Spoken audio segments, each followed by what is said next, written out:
Bonjour, dans cette vidéo, je vais vous parler du 12e et dernier chapitre du livre Si l'ésotérisme m'était compté, tome 1. Dans ce chapitre, j'aborde la question qu'est-ce qu'un avatar?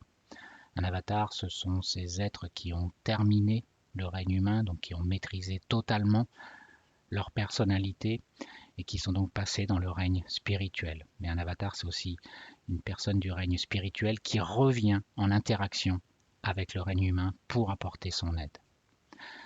Je vais redire quelques mots sur l'individualisation, car j'en ai déjà parlé dans la vidéo précédente, mais je vais préciser ce sujet, c'est-à-dire le passage entre le règne animal et le règne humain. Je vais reparler également des 9 initiations qui permettent de passer du règne humain au règne spirituel, initiation signifiant expansion de conscience.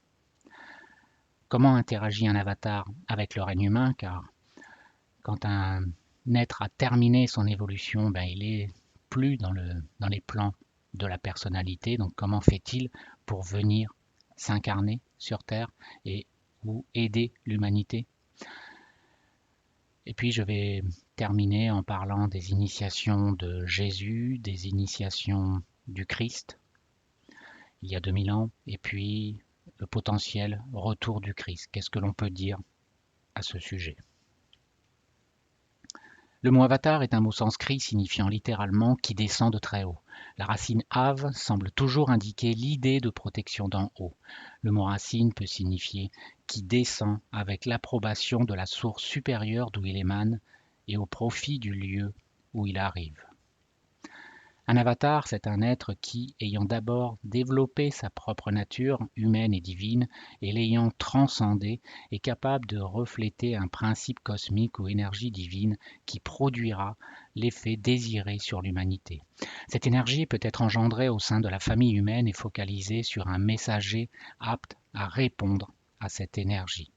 Donc on voit que des avatars qui ont terminé le règne humain peuvent d'une certaine manière, rentrer en interaction avec d'autres êtres sur Terre pour les guider en quelque sorte, ou leur donner des informations, leur donner des messages.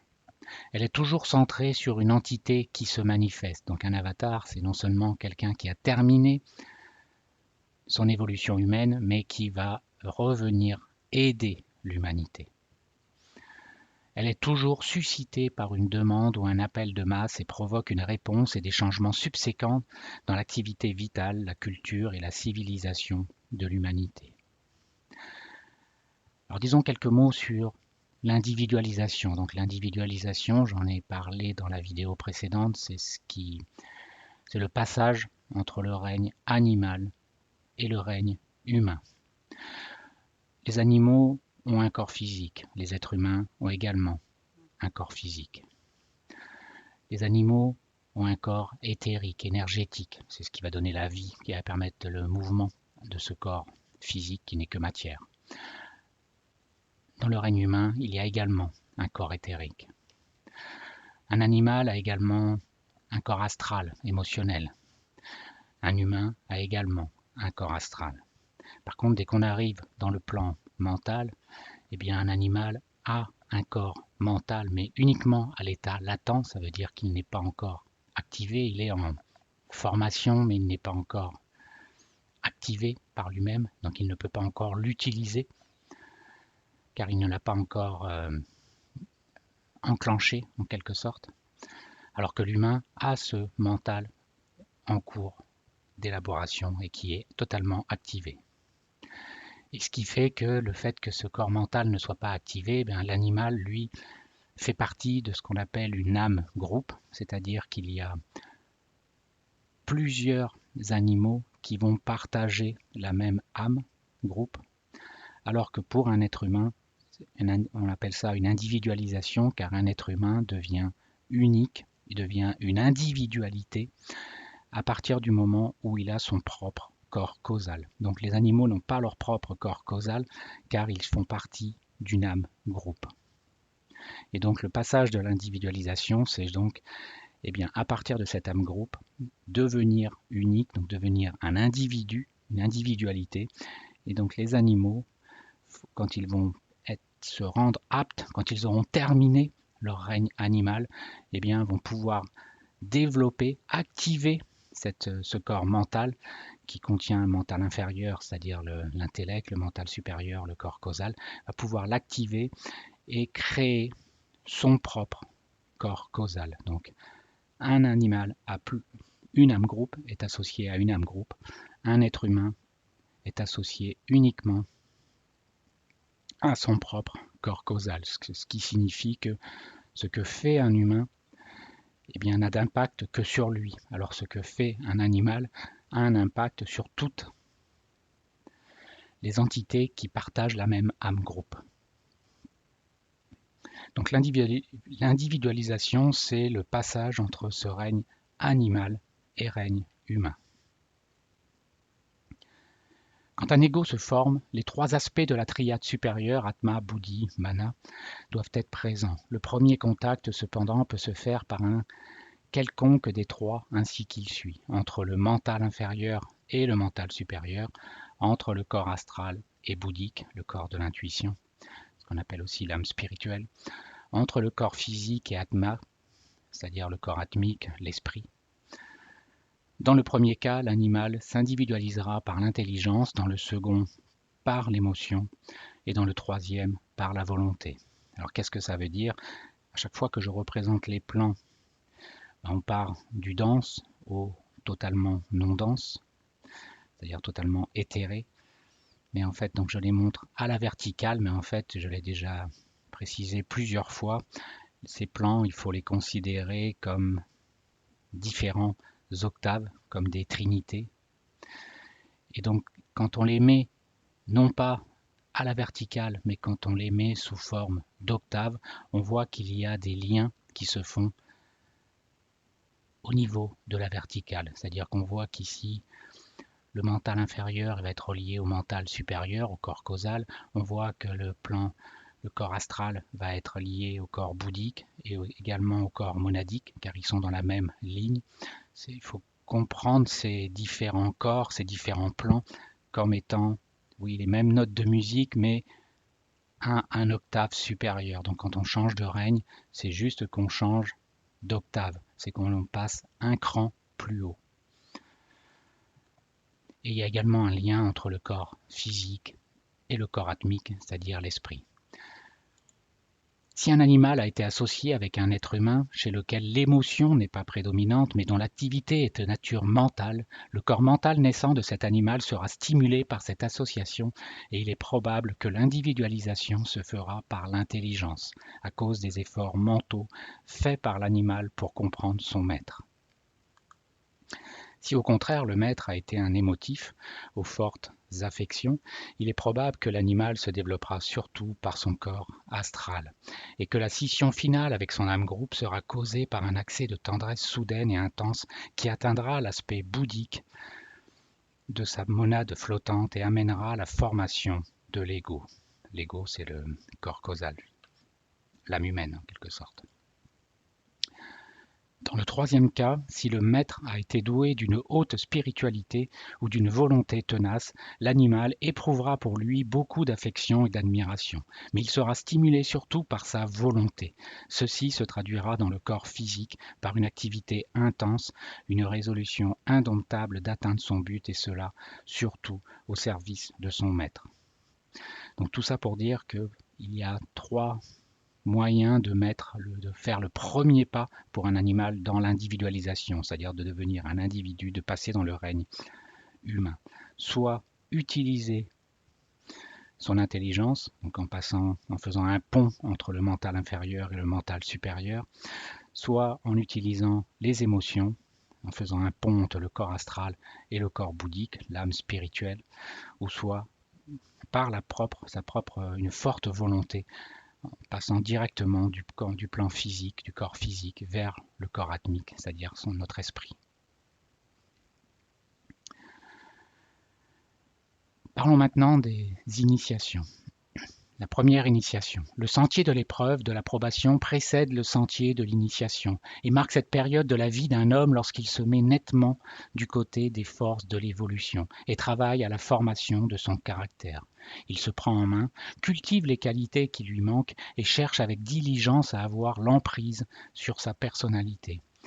La première initiation n'indique qu'un commencement. Donc la première initiation, c'est à partir du moment où un individu commence à comprendre qu'il y a quelque chose au-dessus de lui qui le dépasse.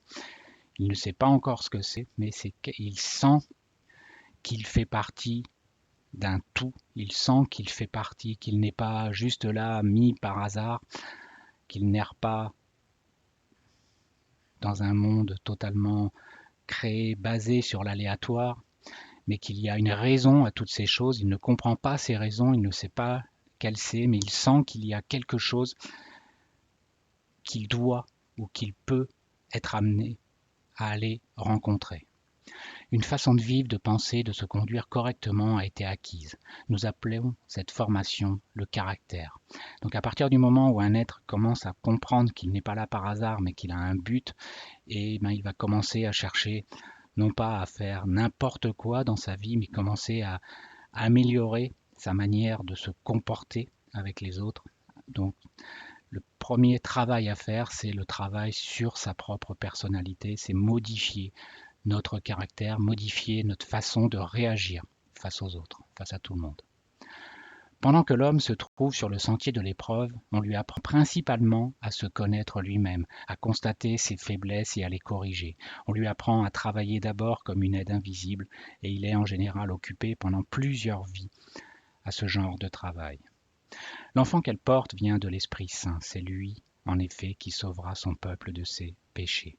Donc cette première initiation est appelée la naissance du Christ dans le cœur. Ça veut dire que un individu se ressent cette force christique en lui, il ne sait pas ce que c'est, mais il sent qu'il y a quelque chose en lui qu'il peut atteindre, c'est-à-dire qu'il peut rentrer en résonance avec lui.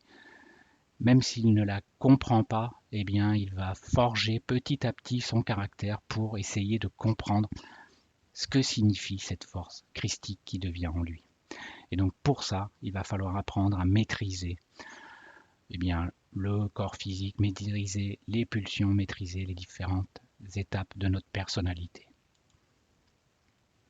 À la deuxième initiation, appelée le baptême, la domination du corps astral est rompue. Il est sacrifié afin que l'intuition correspondante supérieure de l'aspiration dynamique, comme elle est appelée parfois, puisse gouverner. On a vu le corps astral, quand on replie, l'étape suivante, c'est le corps bouddhique. Le bouddhique, c'est l'intuition. Donc il y a un lien entre les émotions et les intuitions.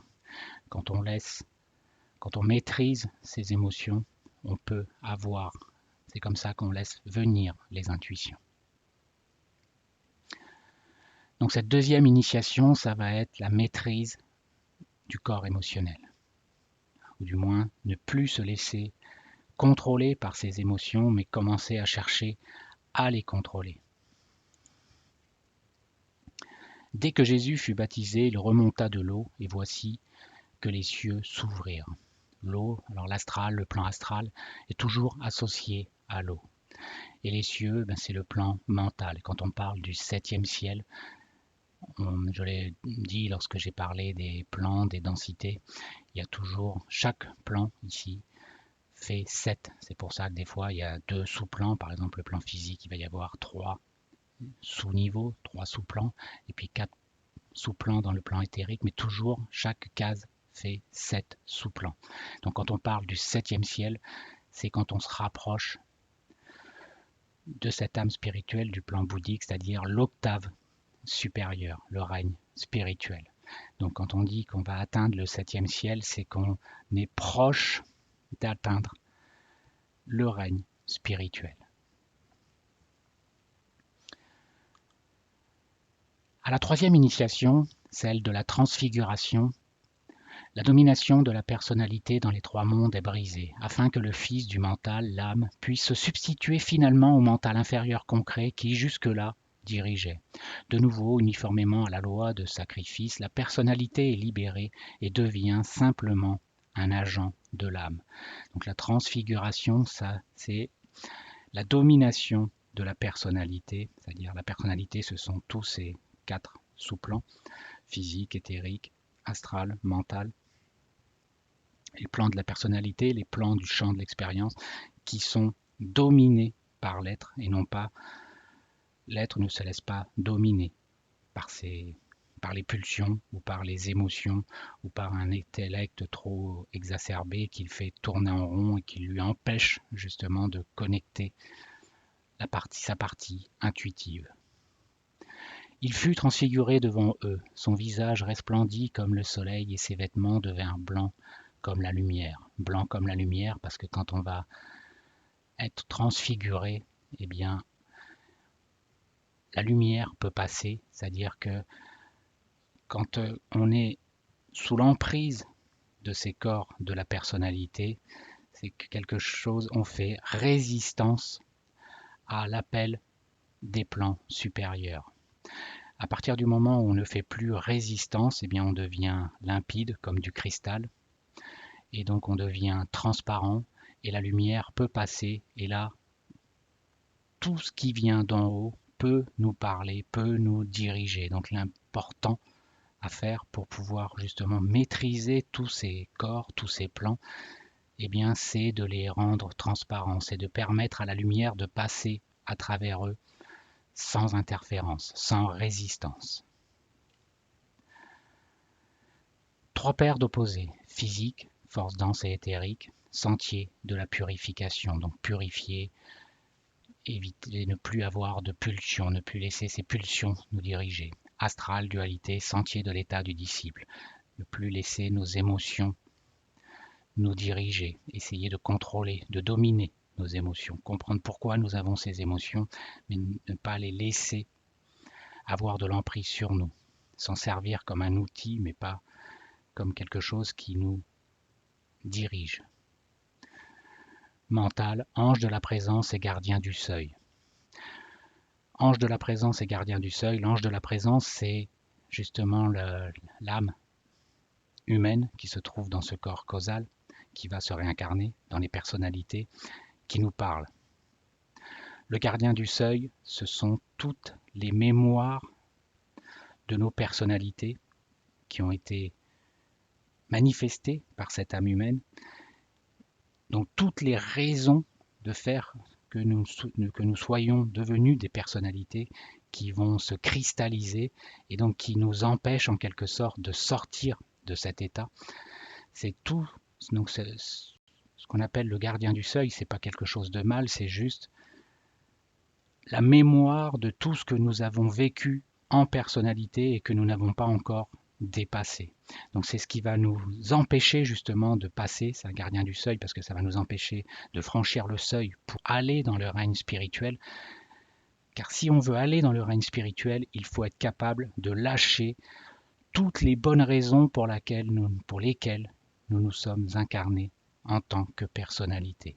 Donc tant qu'il y aura des raisons qui vont faire que nous aimons, que nous voulons, que nous souhaitons rester dans des personnalités, eh bien nous ne pourrons pas aller nous élever dans des plans, dans le règne spirituel.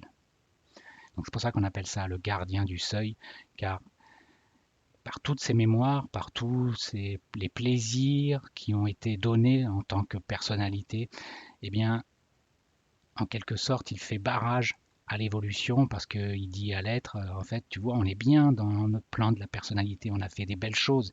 Il y a énormément de choses qui sont très sympas sur Terre en tant qu'être incarné. Mais tant qu'on n'a pas dépassé ces choses-là, eh bien, nous ne pourrons pas remonter dans le règne spirituel, car pour pouvoir aller dans le règne spirituel, il faut être capable de lâcher tout ce qui se passe dans les plans de la personnalité. À la quatrième initiation, celle de la renonciation, aussi appelée la crucifixion, l'aspect destructeur de la loi de sacrifice provoque la destruction du corps causal, le corps de l'âme, afin que la personnalité unifiée pénétrée par l'âme puisse fonctionner directement sous l'inspiration de la triade spirituelle, expression triple ou instrument de la monade. Donc à partir du moment où on est dans cette quatrième initiation, c'est que justement on a fait, le gardien du seuil ne nous a pas bloqués, c'est-à-dire le corps causal n'est plus nécessaire car le corps causal c'est l'intermédiaire entre cette octave-là, où il y a notre âme spirituelle, ce règne spirituel, et puis l'octave de nos personnalités, le plan des champs de l'expérience. À partir du moment où on a totalement maîtrisé ces champs de l'expérience, eh bien tous ces corps, tous ces plans ne sont plus nécessaires car nous les avons maîtrisés. Il faut savoir que pour une forme, une conscience ne va se mettre dans une forme que jusqu'au moment où elle l'aura totalement maîtrisée. À partir du moment où elle aura totalement maîtrisé ce qu'elle peut faire avec une forme, donc avec la forme humaine, avec la forme des personnalités, eh bien, elle n'en aura plus besoin, elle pourra s'en débarrasser pour passer à un octave supérieur et aller dans une forme plus adaptée pour encore continuer à élever son niveau de conscience. Donc cette crucifixion, c'est la renonciation à la vie matérielle. On dit, c'est bon, j'ai terminé de jouer dans les plans de la personnalité, je n'en ai plus besoin, j'ai fait le tour de tout ce que je pouvais faire dans ce monde en tant qu'être incarné, maintenant je vais passer à autre chose.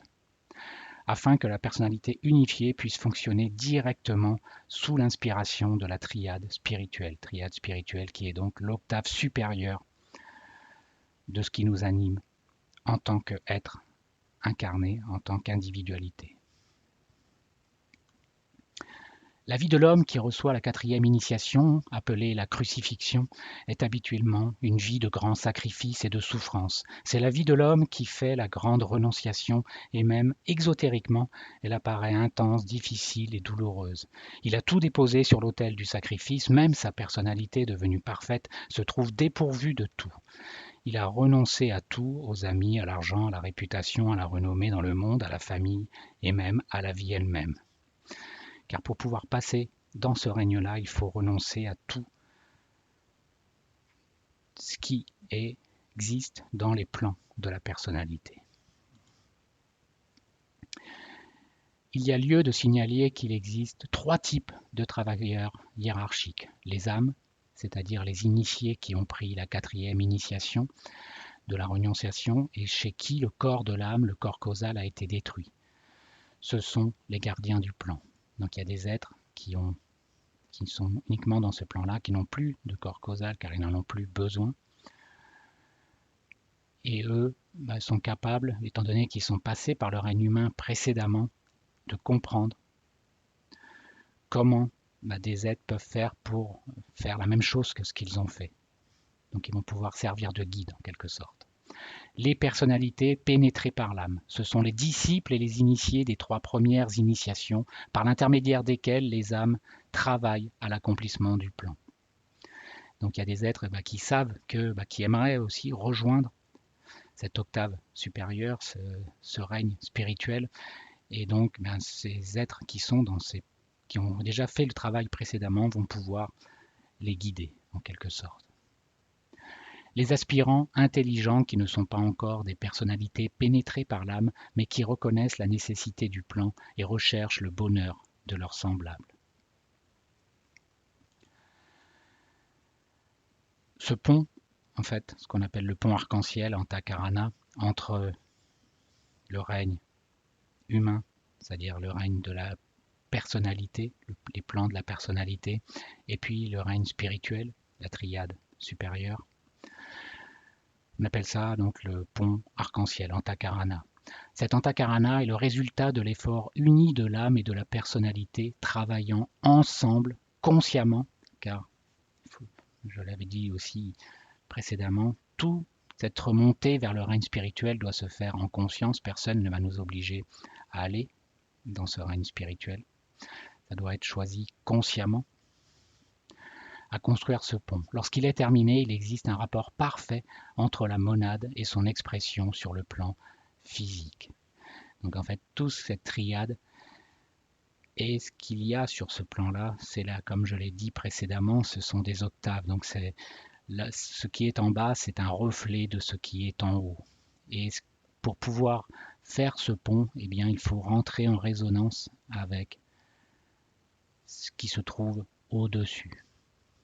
Et donc, laisser passer la lumière, c'est aussi En quelque sorte, c'est une autre façon de le dire, c'est-à-dire si on rentre en résonance, c'est qu'on laisse passer l'information entre les plans supérieurs et les plans inférieurs. Donc on se laisse en quelque sorte guider par cette influence qui vient du dessus, qui va nous aider à trouver le moyen justement d'atteindre l'état nécessaire pour pouvoir faire ce cap, passer ce cap du règne humain vers le règne spirituel. Donc lorsqu'il est terminé, il existe un rapport parfait entre la monade et son expression sur le plan physique, l'initié dans le monde extérieur. La troisième initiation marque la consommation de ce processus et il y a alors une ligne directe de relation entre la monade et le soi inférieur. La quatrième initiation marque chez l'initié la parfaite compréhension de cette relation. Cela lui permet de dire « le Père et moi sommes un ». Car en fait, ce qui est en haut est comme ce qui est en bas.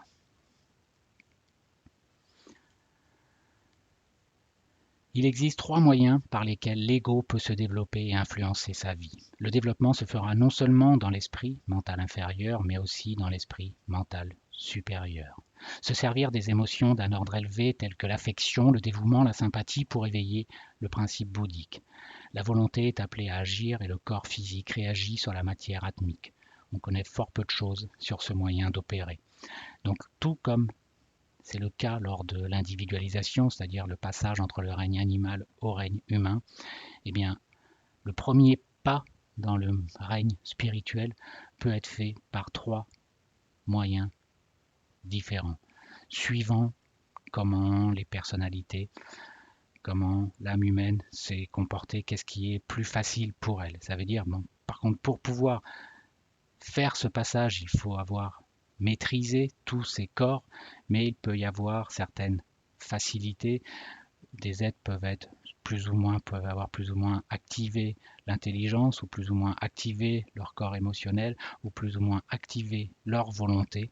Et donc, suivant ce qui est prioritaire, ce qui est le plus actif chez les individus, eh bien, le passage dans le règne spirituel, le premier pas en quelque sorte dans le règne spirituel pourra être fait soit en faisant un pont entre le mental inférieur et le mental supérieur, donc là ça sera en utilisant l'intelligence, soit en faisant un pont entre le plan astral et le plan bouddhique, corps astral, corps bouddhique, et donc là ça sera en utilisant nos émotions, ou soit directement en passant du plan physique au plan atmique par la pure volonté. La 5e initiation, qui est appelée la résurrection. À la résurrection, les hommes ne prendront point de femme ni les femmes de mari, mais ils seront comme les anges de Dieu dans le ciel. Donc, tout cela pour dire que cette résurrection ne signifie pas reprendre un corps physique, c'est au contraire se débarrasser totalement d'un corps physique, car c'est de devenir comme les anges de Dieu dans le ciel. La 5e initiation fait de l'homme un maître, un adepte, un surhomme. Les bouddhistes l'appellent Aseka, littéralement le nom disciple, parce qu'il n'a plus rien à apprendre et qu'il a épuisé toutes les expériences des royaumes humains de la nature.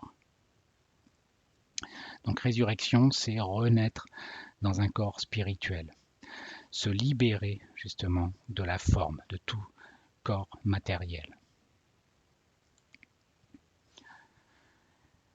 Il faut se souvenir qu'un maître n'a pas de personnalité. Tout ce qu'il possède est sa nature divine. La forme par l'intermédiaire de laquelle il travaille, s'il travaille et vit dans un corps physique, est une image créée, le résultat d'une volonté focalisée et de l'imagination créatrice.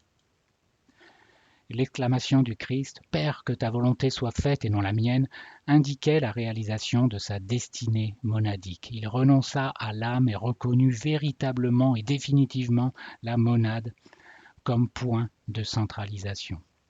Donc là toujours, qui suis-je? Sur quoi je focalise mon attention?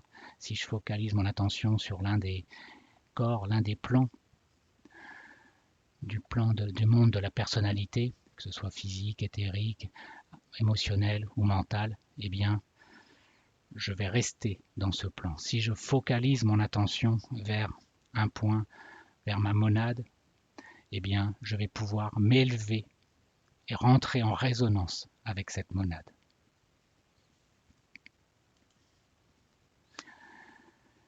La 6e initiation est appelée la décision, l'ascension. Et là, il y a un choix entre 7 sentiers. Ça veut dire que, eh bien, l'individu qui est passé dans ce règne spirituel va avoir 7 possibilités pour continuer son cheminement. Soit entrer en nirvana pour devenir peut-être dans un monde futur un avatar ou incarnation divine. Donc quand il va rentrer en nirvana, ça veut dire qu'il est un peu comme quand l'être humain est en sommeil en quelque sorte. Il va être dans un plan de conscience qui va par contre l'empêcher d'aller interagir. Tant qu'il est dans le nirvana, il ne pourra pas interagir avec l'humanité. C'est un peu un plan qui va permettre de profiter de ce qui a été acquis, mais pas de continuer à interagir avec le monde de l'humanité. Conserver un corps bouddhique pour pouvoir interagir de nouveau au sein de l'humanité. Conserver un corps causal pour pouvoir se manifester au sein de l'humanité. Donc la différence entre les deux, c'est qu'à partir du moment où on a un corps bouddhique, eh bien, on ne pourra pas se réincarner en tant qu'individu, car on l'a vu, c'est le corps causal qui retient, qui mémorise toutes les personnalités qui vont être manifestées. Donc pour pouvoir faire le cycle de la renaissance, il est nécessaire d'avoir un corps causal.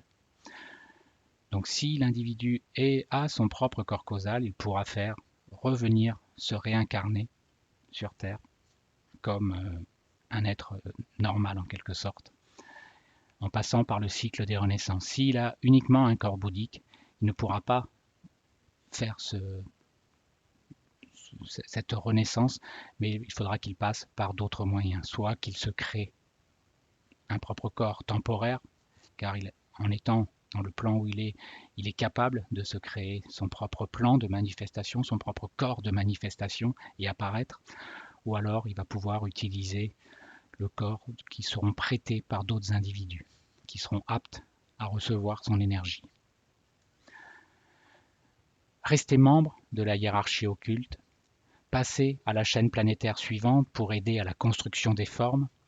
Donc là aussi, je ferai une vidéo pour mieux expliquer ces notions de chaîne planétaire, car en fait, j'ai souvent parlé de chaîne planétaire, 7 chaînes planétaires qui contient 7 globes, mais il y a aussi 7 rondes, 7, 7, 7. Et je ferai, mais comme c'est assez compliqué, je préfère faire une seule vidéo qui va en parler dans les détails. Mais ce qui est important à comprendre là, justement, précisément, c'est que en tant qu'âme humaine, nous utilisons des corps qui ont été déployés, manifestés par des êtres qui ont terminé la chaîne planétaire précédente, ce qu'on appelle la chaîne planétaire de la Lune, où c'était la Lune qui était la planète maîtresse, qui a le même rôle que la planète Terre de nos jours. Donc cette chaîne planétaire de la Lune, ces êtres qui ont terminé cette évolution, ont créé des corps, des véhicules, pour permettre à des nouvelles âmes eh bien, de se manifester dans les plans de la personnalité.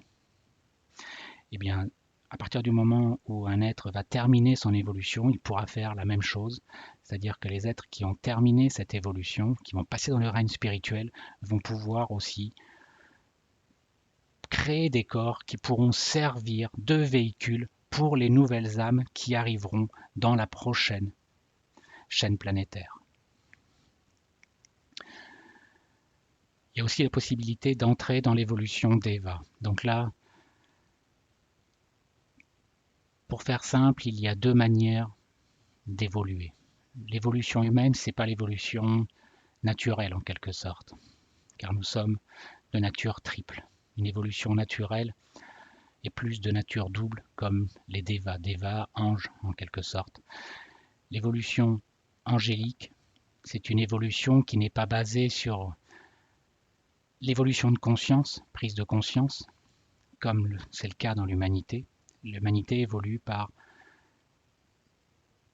sa conscience qui va se déployer. Mais le problème de ça, c'est que ça va se faire par la souffrance, car il y a cette notion il y a une dualité en quelque sorte. On va être attiré par le bas, ou alors il va falloir se laisser porter vers le haut, mais pour être attiré vers le haut, ça veut dire qu'il faut renoncer aux pulsions qui nous amènent à aller en bas. Donc il y a souvent, c'est lié à la souffrance, cette évolution. L'évolution d'Eva, d'Evic, angélique, n'a pas cette notion de souffrance. C'est une évolution uniquement par la sensation. Ce sont des entités qui vont aller dans des formes de plus simples, de plus en plus compliquées, et au fil du temps, va continuer à évoluer, c'est-à-dire à augmenter leurs sensations, mais il n'y aura jamais aucune dualité, donc aucune souffrance. Le seul problème de cette évolution d'Evic, c'est qu'elle est beaucoup plus longue. En quelque sorte, il y a 7 chaînes planétaires. Cette chaîne planétaire, c'est le temps qu'il faut pour une évolution d'Evic pour terminer son évolution. En faisant l'évolution telle que les humains l'ont, c'est-à-dire évolution par la conscience, évolution de conscience par la dualité, et qui crée la souffrance, eh bien, ça, au lieu de faire tout le cycle en 7 étapes, il est possible de le faire en 3 ou 4 étapes uniquement. Donc ça a été, en quelque sorte, l'évolution humaine, c'est un plan B, parce qu'il n'y avait plus le temps, la possibilité de faire autrement. Et la dernière possibilité, c'est se joindre à l'équipe du Logos, plan de manifestation plus élevé dans une région quelconque du système solaire. Ça veut dire ne plus interagir avec l'humanité, mais aller interagir avec d'autres humanités. Donc la 7e initiation est aussi appelée la résurrection, mais cette fois-ci, c'est résurrection pour pouvoir reprendre un corps bouddhique.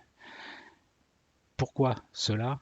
Tout simplement, c'est si une entité veut pouvoir continuer à aider l'humanité, eh bien, il est nécessaire qu'elle reprenne au minimum un corps bouddhique. Ou, comme dans l'initiation suivante, également, elle peut aussi faire une transition vers la hiérarchie. La hiérarchie, ce sont tous les êtres qui vont justement aider l'humanité. En reprenant un corps causal, là, elle va encore pouvoir plus profondément interagir avec l'humanité. Mais la plupart des avatars reprennent au minimum un corps bouddhique, car c'est nécessaire pour pouvoir réinteragir avec les plans de la personnalité. Si un être va dans le règne spirituel, il ne reprend pas de corps bouddhique, il ne pourra plus interagir avec l'humanité. Car il sera dans des plans qui n'ont plus de moyens de contact en fait. Il y a besoin pour aller dans un plan de véhicule. La 9e initiation est appelée le refus. Refus, apparemment c'est l'initié qui refuse les 7 sentiers. Alors qu'est-ce qui se passe dans ce cas-là? Je n'en ai aucune idée. Parlons maintenant de Jésus et du Christ. L'Évangile nous relate l'histoire des 5 initiations du Maître Jésus, de la première à la 5e. On voit que dans la Bible, on nous parle de la naissance du Christ, de son baptême, de sa transfiguration, de sa crucifixion et de sa résurrection dans le règne spirituel. Mais il donne aussi les initiations du Christ de la seconde à la 7e, et cette dernière est restée incomplète. Il s'agit des réalisations du Christ à Dombrand. Alors qu'est-ce que ça veut dire? Ça veut dire tout simplement que pour les traditions, Jésus et le Christ sont 2 entités différentes. Le Christ est un avatar qui était dans le plan bouddhique, qui a utilisé le corps de Jésus temporairement pendant quelques années pour faire une mission, pour venir interagir. Et le fait il est venu en interaction avec Jésus, ce qui a permis à Jésus d'évoluer, donc d'avoir ses initiations, les 5 premières, et le Christ, lui, en entrant en collaboration avec Jésus, eh bien, a également réalisé d'autres initiations. Et il est revenu avec la résurrection, c'est-à-dire qu'il est revenu sur terre en tant qu'être divin, mais en utilisant un corps qui n'est pas le sien, car il était dans le corps, dans un plan bouddhique. Et donc il a utilisé temporairement le corps de Jésus pour se manifester. Le plan bouddhique, c'est le plan d'où émanent tous les avatars planétaires. L'avatar humain a réussi à se libérer des 5 plans de l'effort humain. Dans un sens strictement technique et moins élevé, un maître en incarnation physique est un genre d'avatar, car il est une âme libérée et ne choisit donc de s'incarner qu'en vue d'un dessein spécifique. Les méthodes par lesquelles certaines existences cosmiques et certaines entités hautement évoluées apparaissent parmi les hommes pour y accomplir une mission spécifique peuvent être résumées de manière très inadéquate et simplifiée comme suit. La méthode de l'adombrement, la méthode d'incarnation d'un principe, la méthode employée dans le mystère du Bodhisattva ou Christ, la méthode d'incarnation directe. Alors un humain est-il parfait à l'origine? Souvent on a l'impression qu'on se dit que les monades initialement sont parfaites, elles savent tout et donc elles viennent juste s'amuser sur Terre pour faire des expériences. Mais en fait, c'est pas si simple que ça. Cette question est le résultat d'un malentendu. Lorsque émana du divin ce qui peut être improprement appelé la monade humaine, ce n'était point en réalité une monade. Encore moins était-ce la sagesse et la bonté même. La différence de condition entre la monade prise à son point de départ et cette même monade à son retour à la divinité, quand on passe du règne humain au règne spirituel, est exactement celle qui distingue une grande masse de matière nébuleuse, éblouissance, du système solaire, qui en a été formée. La nébuleuse est splendide sans doute, mais elle est sans consistance et sans utilité, tandis que le soleil, issu de cette nébuleuse par une lente évolution, déverse la vie, la chaleur, la lumière sur bien des mondes et leurs habitants. Donc la monade contient tous les potentiels de réalisation, mais comme la nébuleuse, mais le système solaire créé par cette nébuleuse, ou l'être qui va devenir un avatar, eh bien c'est concrètement, non seulement quelque chose de potentiel, mais que c'est qu'est-ce qu'on a fait concrètement de ce potentiel. Donc une monade n'est pas parfaite, elle le devient justement en s'incarnant et en se purifiant lors de la remontée vers la source. Et là, elle devient parfaite. Elle devient parfaite, mais parce qu'elle s'est mise dans un état d'imperfection en descendant dans la matière et en remontant, eh bien, elle s'est totalement purifiée.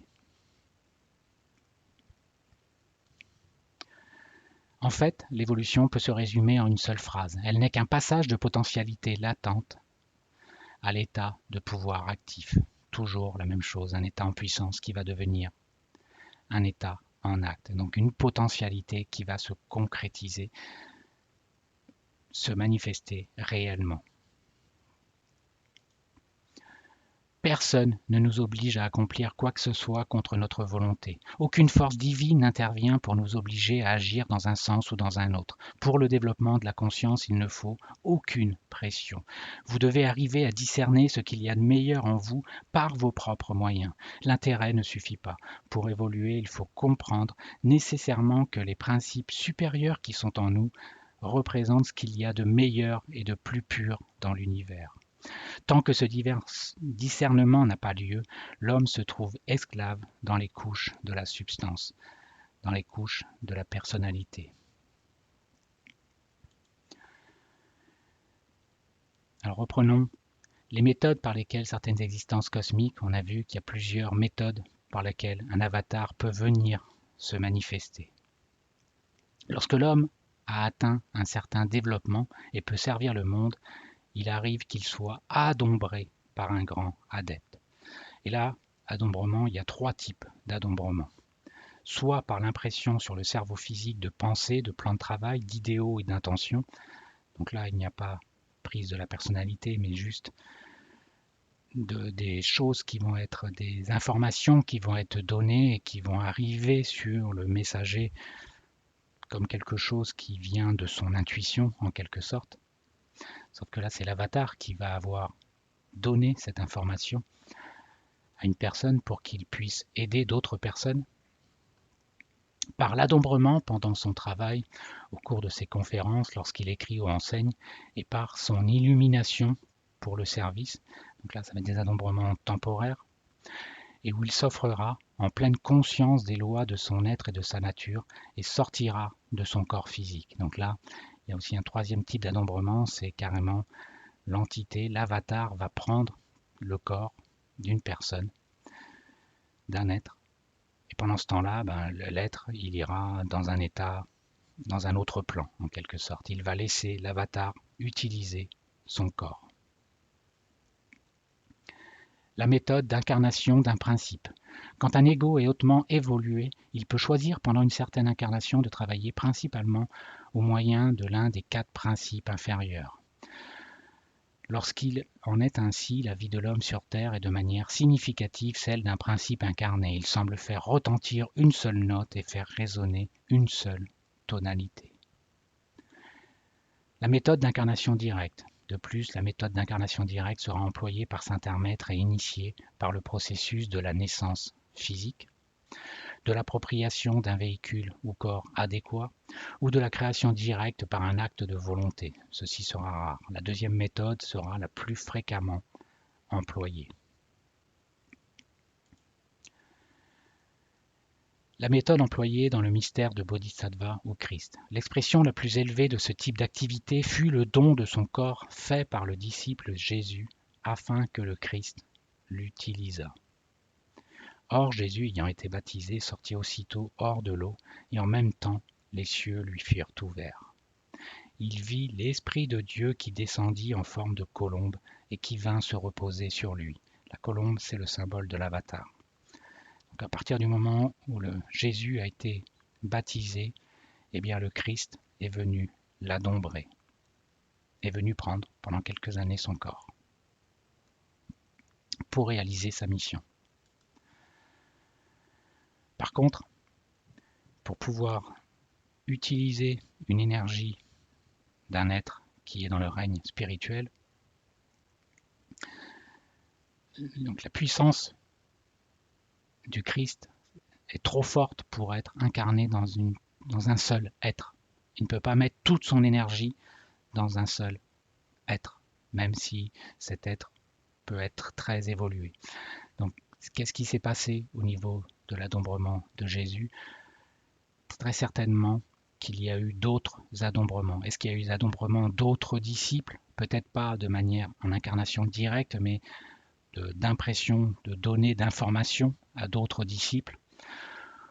Et où est-ce qu'il y a eu incarnation d'un ou plusieurs principes, mais l'énergie christique est tellement forte qu'elle a très certainement été diffusée dans différentes manières, et non pas uniquement à travers Jésus.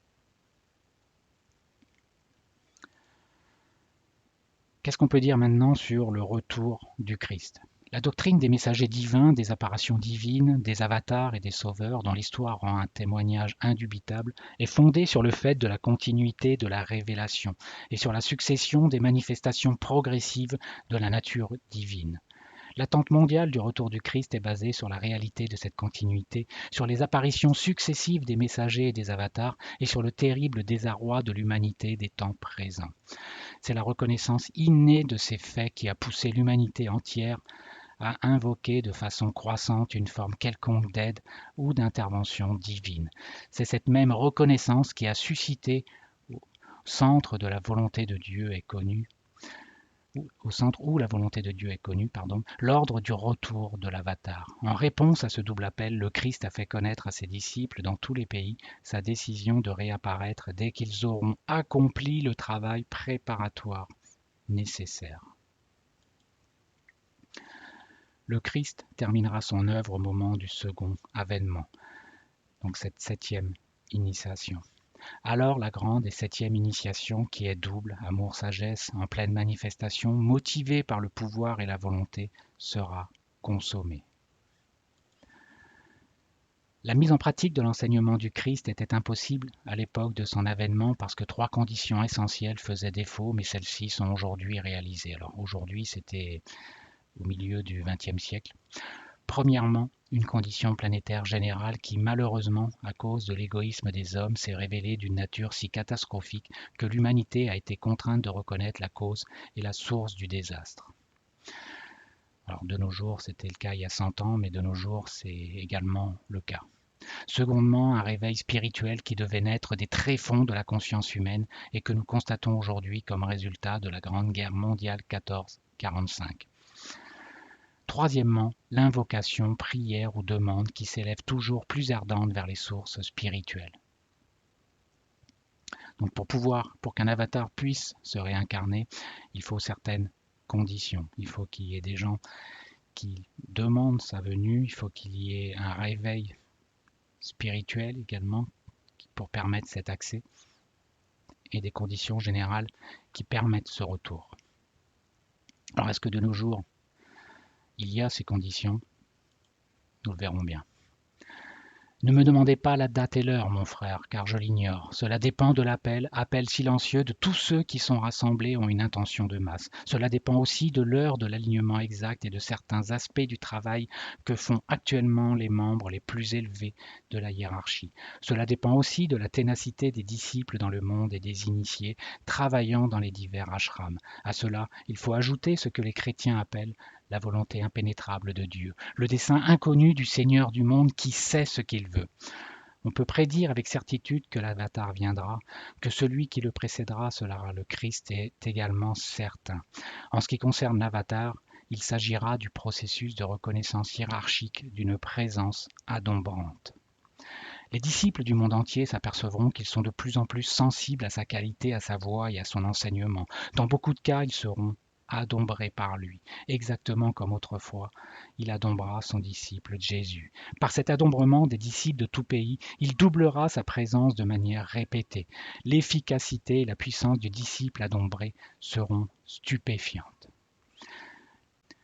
En disant quelques mots sur les rayons. Les rayons ne sont que les formes primordiales de certaines vies qui portent dans leur cœur toutes les semences de la forme.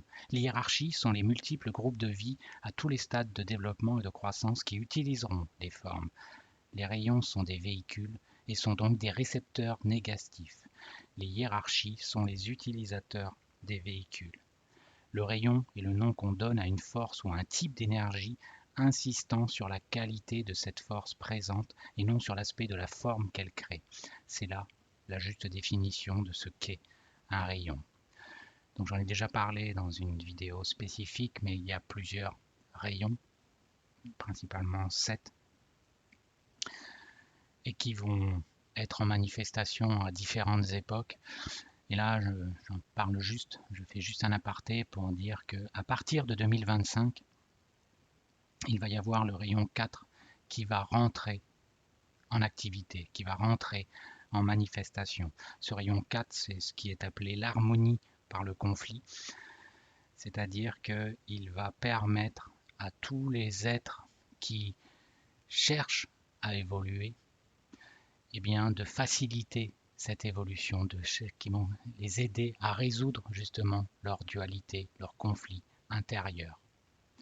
Par contre, si des êtres n'ont pas suffisamment travaillé, n'ont pas suffisamment évolué, ils restent sur des rancœurs, sur des problématiques qu'ils n'ont pas suffisamment purifiées en quelque sorte, eh bien, ils risquent de mal intégrer ce rayon, car un rayon, c'est quelque chose de neutre. C'est une information qui va être donnée et qui va permettre, si on l'intègre correctement, eh bien d'évoluer, mais si notre personnalité n'a pas été suffisamment travaillée, on peut mal l'utiliser et dans ce cas-là, eh bien ce rayon, s'il est mal utilisé, il va y avoir beaucoup de dissonance, beaucoup de tourments, il va y avoir de l'art qui sera tout sauf de la beauté, beaucoup de discordance. Par contre, à partir du moment où on va pouvoir intégrer ce rayon, l'utiliser, tous ceux qui ont fait un travail sur eux, eh bien, vont pouvoir l'utiliser pour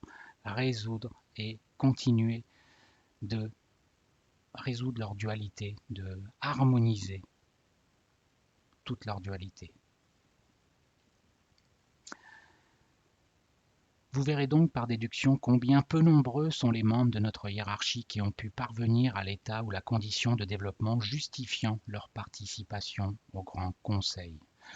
Ce conseil se tient tous les 100 ans et en ce qui concerne notre humanité moderne, il a eu lieu en 1725, 1825, 1925.